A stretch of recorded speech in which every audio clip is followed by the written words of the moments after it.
When my sister laughed and called me another man's mistake, I thought it was just cruelty, but when the estate lawyer summoned my entire family for an urgent meeting about me, their faces turned ghost white, because that DNA test she gifted me? It proved something none of them were ready for. My sister, Vanessa, had always found creative ways to remind me I was the extra child of the family. But nothing prepared me for what she did on my 27th birthday. In front of 20 guests, she handed me a neatly wrapped box and said with a smirk, "Maybe this will finally explain why you never fit in. Happy birthday, mistake." Inside was a DNA test kit. Everyone laughed. I forced a smile. Growing up in our upper-class Connecticut home, insults disguised as jokes were a normal part of my life. My parents never defended me. If anything, they found Vanessa's cruelty playful. I learned to endure it. I didn't take the test to prove anything to them. I took it because I had always felt out of place, quieter, kinder, nothing like the cold, polished people who raised me. When the results arrived 6 weeks later, a small part of me hoped they'd show nothing unusual, that maybe my sister's mockery was just mockery. Instead, the results flipped my entire world. The man I grew up calling Dad shared 0% DNA with me, and a new paternal match appeared, a prominent retired federal judge, Leonard Hale, a name I recognized from news headlines and high-profile cases. Confused, I reached out to him privately. When we met, Judge Hale's face went still. He whispered, You look just like my mother." Then came the truth. My mother had an affair with him 28 years ago. He never knew she had gotten pregnant. And now, seeing me, he didn't question it for a moment. He asked for time to process everything, to speak to his attorney, and promised he would reach out again. A month passed. Then one afternoon, my sister burst into my apartment, her face tight with panic. "What did you do?" she screeched. I blinked. "What are you talking about?" She shoved her phone in my face, a voicemail from our family's estate lawyer. "This is Attorney Maxwell. We need an urgent, in-person meeting regarding Emily. It concerns the inheritance distribution, effective immediately. Please gather your family." Inheritance? My sister's face was drained of color. "Why would the lawyer call about you?"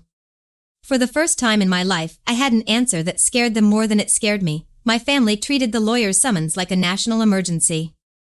Suddenly, the same people who ignored my birthdays and excluded me from family trips were blowing up my phone with, "We need to talk. Come home now. This is serious, Emily." I didn't rush. For once, they were the ones waiting on me. When I finally walked into the law firm's marble lobby, my parents and Vanessa were already seated in the conference room. Their expressions were a mix of fear and indignation. Attorney Maxwell entered with 2 thick leather folders. He greeted everyone politely, but when he looked at me, there was a softness, the kind someone reserves for someone who's been wronged. "Thank you all for coming," he said, sitting down. "This meeting concerns the updated estate directives from Judge Leonard Hale." My mother stiffened. Vanessa murmured, "Who the hell is that?" The lawyer folded his hands. "Judge Hale recently confirmed, through legal documentation and genetic testing, that Emily is his biological daughter." The room froze. My father's face turned the color of ash. My mother's nails dug into the chair's armrest. Vanessa gasped loudly, "What? Her? No. That's impossible." But the lawyer continued calmly, "Judge Hale has officially recognized Emily as his heir. His estate is valued at approximately $240 million. And he has rewritten his entire will." My sister stumbled back like she had been punched. "You're telling me she's rich now?" Attorney Maxwell corrected her. "She is the sole primary heir. Not a penny for my mother, not a penny for Vanessa, not even a token courtesy gift, just me." My mother exploded. "This is ridiculous. Emily is our daughter." The lawyer tilted his head. "Mrs. Carter, according to your own signed hospital documents, Emily was delivered at a private clinic and registered through your husband afterward. Judge Hale's attorney acquired the original records." My father whispered, "Broken, why didn't you tell me?" My mother's lip trembled, the first crack in her perfect porcelain mask. I thought it didn't matter. I thought she'd grow up like the others." The lawyer nodded. "Well, it matters now.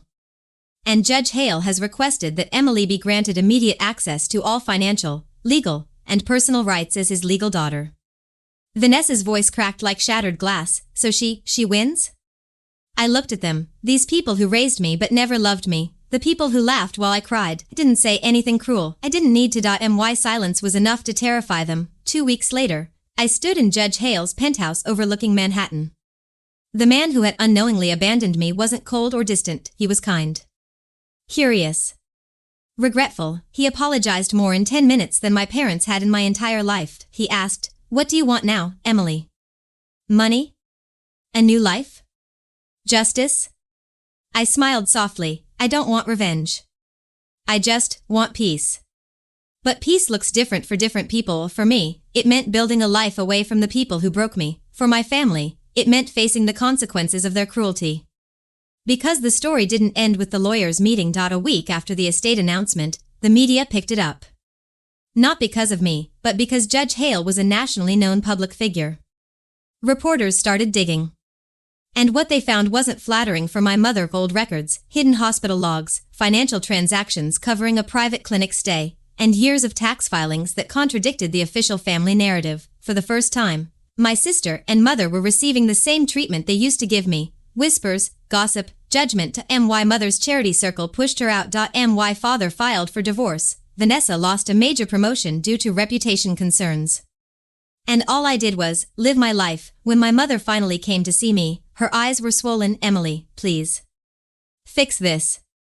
Tell people it wasn't my fault." I looked at her like she was a stranger. "All my life, you let them mock me. You let Vanessa break me. You stood there and said nothing. Now you want my help?"